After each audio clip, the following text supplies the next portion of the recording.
Hello বন্ধুরা, চলে এসেছি সকাল সকাল একটা নতুন ভিডিও নিয়ে। আজকে কিন্তু আমরা সবাই মিলে অনেক দিন পরে ফ্যামিলির সবাই মিলে আজকে বেরিয়েছি, বাবা মা আমি দিদিভাই চলে যাচ্ছি শ্যাম স্টিলের প্রোগ্রামে।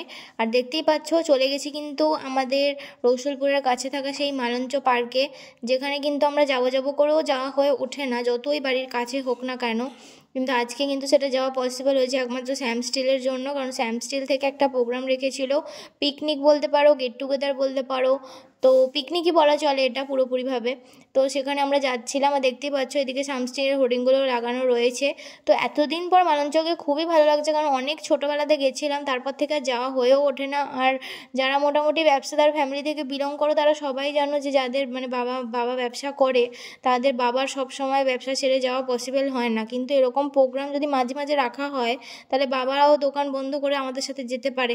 আর আমরাও গেছিলাম, মজা হয়েছিল, কারণ আমরা যখনই কোথাও যাই নয় বাবা যেতে পারে নয় মা যেতে পারে না, এবার বাবা যেতে না পারলে তখন মা যেতে পারে না। আমাকে দিদিভাইকে বেশিরভাগ সময় যেতে হয়, এবার সব সময় তো মাঝে মাঝে তো এটাও মনে হয় কি যে বাবা মায়ের সাথে যাই। তো সেটাই আজকে ফুলফিল হয়েছে অনেক দিন পরে। অনেক আগে একবার হয়েছিল, আর সেটা অনেক আগে, সেটা আরও আমি অনেক ছোট ছিলাম, 5-6 বছর আগের কথা। আর তারপর এইটা হলো, এত ভালো এক্সপিরিয়েন্স লেগেছে যে আমার কিছু বলার নেই। তো দেখতে পাচ্ছ ফাইনালি কিন্তু আমরা শ্যাম স্টিলের যে মেন গেটটা, যেখানে একদম পার্কের শেষে সব কিছু অ্যারেঞ্জমেন্ট করা হয়েছিল, তো সেখানে আমরা পৌঁছে গেছি শেষের দিকে। তো এইবার থেকে কিন্তু আমাদের স্টার্ট হবে মেন সব কিছু। তো প্রথমে দেখতে পাচ্ছ দিদিভাইও কিন্তু জিন্স পরে গেছিলো, আমি আজকে কুর্তি পরে গেছিলাম, কারণ একটু খাওয়া দাওয়ার ব্যাপার ছিল। তো আমার আবার জিন্স পরলে একটু খেতে খুব প্রবলেম হয়, মনে যেন পেটটা ফুলে যাচ্ছে, তাই জন্য। তো এখানে দেখতেই পাচ্ছ, তো ফার্স্ট থেকে দেখো, তোমাদেরকে দেখাচ্ছি কত সুন্দর করে পুরো ডেকোরেশনটা করা হয়েছিল। প্রায় মনে হয় 300-400 জন তো হবেই যে ওখানে ছিল। প্রথমে দেখতে পাচ্ছ ফুচকা স্টল রয়েছে, তারপরে কিন্তু রয়েছে ভেজ মোমো, তন্দুরি চা ছিল, আর এখানে রয়েছে রেশমি কাবাব ছিল, আর হচ্ছে কর্ন মশলা ছিল, তার সাথে ছিল কেশর জিলিপি আর পাটিসাপটা। যদিও এখানে যাওয়ার সত্ত্বেও আমার পাটিসাপটা কেশর জিলিপি অনেক কিছু খাওয়া হয়নি। এখানে মকটেলও অ্যারেঞ্জমেন্ট করেছিল। তো এটা মেনলি শ্যাম স্টিলের প্রোগ্রাম ছিল, কিন্তু মেন প্রোগ্রামটা কিন্তু অ্যারেঞ্জমেন্ট যেটা করেছে সেটা কিছু বাপ্পা আঙ্কেল করেছে। তো আমি বাবার কাছ থেকেই জানতে পারি, তো ওনাকেও অনেক বেশি থ্যাংক ইউ আমাদের সবাইকে এরকম ইনভাইট করার জন্য, কারণ এরকম প্রোগ্রাম সত্যিই কেউ রাখে না, সবাই সবসময় বাবাদেরকেই ঘুরতে নিয়ে যায়, বাবাদেরই প্রোগ্রাম হয়, আর মাঝে মাঝে মায়েরা যেতে পারে, কিন্তু আমরা তো কোথাও যেতেই পারি না। তো আজকে সেজন্য আমাদের খুবই আনন্দ হয়েছে, আর এত লোকজন, আর বাড়ির কাছে বলে আরও বেশি হয়তো ভালো লাগছিল। আর এখানে স্টেজও হয়েছে, তো আরও অনেক কিছুর অ্যারেঞ্জমেন্ট ছিল। ওখানে ফ্রি গিফট যেটা ছিল ওটা একটা তোমরা চাইলে ওখান থেকে জিনিস কিনতে পারবে, এরকম একটা ব্যাপার। ট্যাটু আর্ট ছিল, নেল আর্ট, মেহেন্দি আর্ট, তারপর এখানে বালুন ছিল যেগুলো সেই ফাটায়, যেগুলো আমরা মেলাতে গিয়ে বন্দুক দিয়ে ঢিসুম ঢিসুম করি, তো সেইগুলো ছিল। সত্যি করে খুব ভালো লাগছিল, এত ভালো অ্যারেঞ্জমেন্ট যে আমি বারে বারে বলে ফেলছি। তো তারপরে ফার্স্টেই কিন্তু ছিল আমাদের এখানে আইটেম খাওয়া দাওয়ার যে ব্যাপারটা ছিল, আর ওদিকে বাচ্চাগুলো তো প্রচণ্ড পরিমাণে আনন্দ পাচ্ছিল। আর এখানে পাসিং বল গেমও হয়েছিল, একটার পর একটা খেলা চলতেই থাকছিল। তো এখানে দেখতে পাচ্ছ বাচ্চারাও অনেক বেশি খুশি হয়েছিল। আর সবথেকে ভালো ব্যাপার যেটা ছিল যে আউট হয়ে যাওয়ার পরেও সবাইকে একটা করে ডেয়ারি মিল্ক দেওয়া হচ্ছিলো। এমন না যে বাচ্চারা ওখান থেকে হয় না যে মন খারাপ হয়ে যায় যে তুমি আউট হয়ে গেছো, কিন্তু চকলেট পেয়ে তো সবার মন ভালো হয়ে যায়। আর এখানে কিন্তু ছিল গরম গরম কচুরি ছিল, আলুর দম ছিল, মোয়া ছিল, ডিম সিদ্ধ। তো ওগুলো খেয়ে তারপর দেখি মাও চলে গেছে একদম গেম খেলার জন্য। আর এই সমস্ত গেমগুলো তো আমাদের এখানে কোথাও হয়ও না, আর হলে বেশ ভালোই লাগে। তো মাকেও দেখতে পাচ্ছ, মা কিন্তু শাড়ি পরে দাঁড়িয়ে আছে, ওটা হচ্ছে আমার মা। আর বাকি সবাই দেখতে পাচ্ছ আরও আন্টিরা সবাই ছিল। এটা মেনলি যারা বৌদি বলছিল, বৌদি যাদেরকে বলে, তো যাদের বিয়ে হয়ে গেছে তারা মেনলি খেলাটা খেলছিল। তো অনেক মজা হচ্ছিলো, তাদেরও অনেক মজা হচ্ছিলো, তোমরা দেখেই বুঝতে পারবে।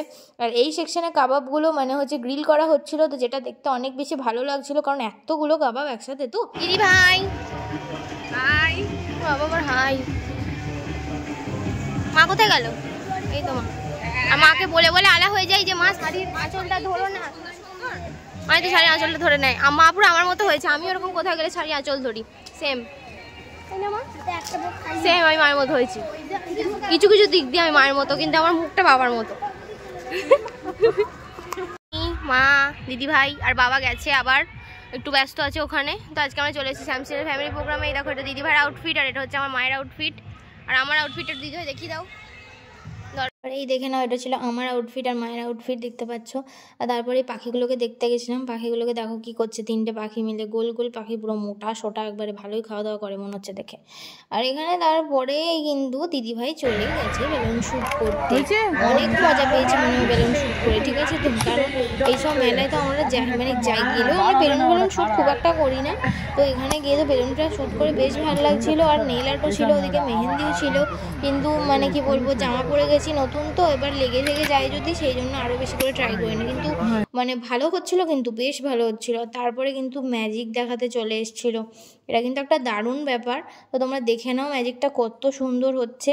হঠাৎ করে পায়রাটা চলে এলো, আমি তো পুরো অবাক। এবার পায়রাটাও পুরো ভ্যানিশ হয়ে যাবে, তোমরা দেখো। দিয়ে সেই ঝুরু ঝুরু, যেমন সেই যখন জন্মদিন হয় আমরা যখন মানে সেলগুলো ফাটাই যেমন বেরোয়, পুরো ওই রকম বেরোবে। মানে সত্যি করে চোখের নিমেষে, মানে এমনি ছোটোখাটো আমরা দেখেছি কাগজ ফাগজের যে ম্যাজিকগুলো, সেগুলোই আমরা দেখেছি, কিন্তু এরকম একটা জ্যান্ত পায়রা, সেটা পুরোই ভ্যানিশ। তার মানে কত সুন্দর হাতের কাজ বলো তো। আর হ্যাঁ, আমি এটা ভুল বলে ফেলেছিলাম এখানে।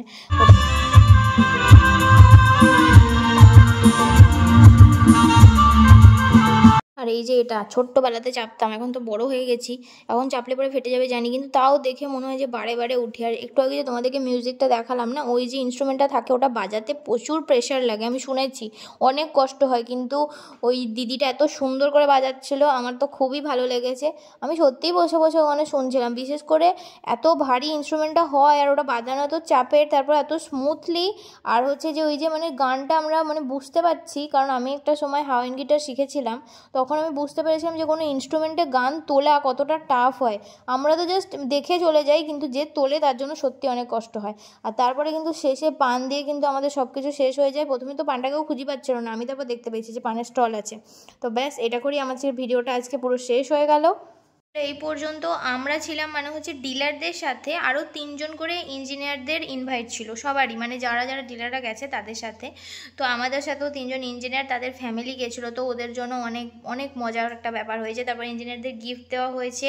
আর শেষে যারা ডিলার ছিল তাদেরকে একটা করে পার্স, মানে যারা মহিলা গেছিলেন তাদের ওয়াইফদেরকে পার্স আর একটা করে ওয়াটার বটল দেওয়া হয়েছে। মানে এরকম অ্যারেঞ্জমেন্ট যদি মাঝে মাঝে করা হয় না, তাহলে সত্যিই খুব ভালো হয়। আমি এটা মনে করি যে একটা খরচার ব্যাপার থাকে, তো এটা সবসময় করা পসিবল না, কিন্তু বছরে একবার করলেও সবার মনে অনেক বেশি ভালো লাগে। কারণ ফ্যামিলিরা সবসময় এক জায়গায় যেতে পারে না, যারা বিজনেসম্যানেদের মেনলি থাকে। তো এই জিনিসটা আমি ফিল করেছি। আর তোমরা কিন্তু জানিও যে তোমাদের ভিডিওটা কেমন লাগলো। আর ভিডিওটা ভালো লেগে থাকলে অবশ্যই লাইক, শেয়ার অ্যান্ড সাবস্ক্রাইব করতে ভুলো না। আর আমার শর্টসগুলোতেও কিন্তু তোমরা অনেক বেশি বেশি করে লাইক করে দিও, সাবস্ক্রাইবটা মেনলি বেশি করে করো। টাটা।